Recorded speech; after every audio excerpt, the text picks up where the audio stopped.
خلي الإخوة يقولوا لا إله إلا الله، يعني احنا بنقول لا إله، بس إيه المناسبة؟ يعني وحدوا الله نقول لا إله إلا الله كده يعني، ولا إيه المقصود؟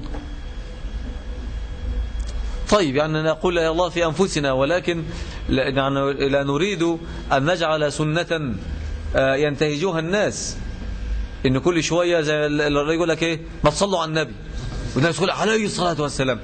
أخشى أن يكون هذا الأمر فيه مخالفة، فهذا لم يثبت وليس من الهدي.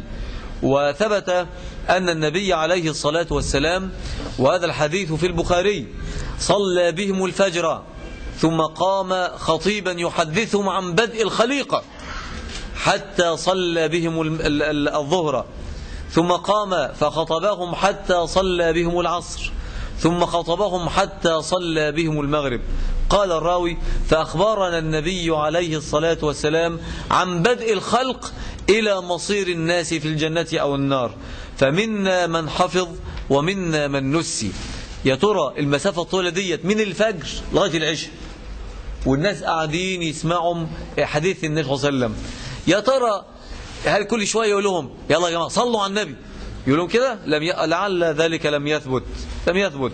فلا نريد أن نتشبه ببعض الذين يصنعون ذلك، لأخشى أن يكون في ذلك ضرب من البدعية، ولكن ينبغي لإخواننا أن يكون الهدي كهدي النبي صلى الله عليه وسلم.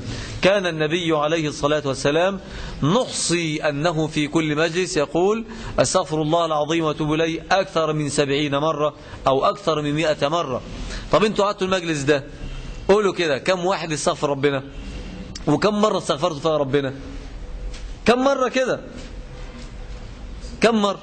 طبعا عاوز بقى من هنا لغايه لما نخلص بقى تشد حيلكم في الاستغفار حتى نتشبه بمين؟ برسول الله صلى الله عليه وسلم. إذن هذا ما ينبغي أن يكون، هذا هو النص الوارد والثابت لدينا، والله المستعان.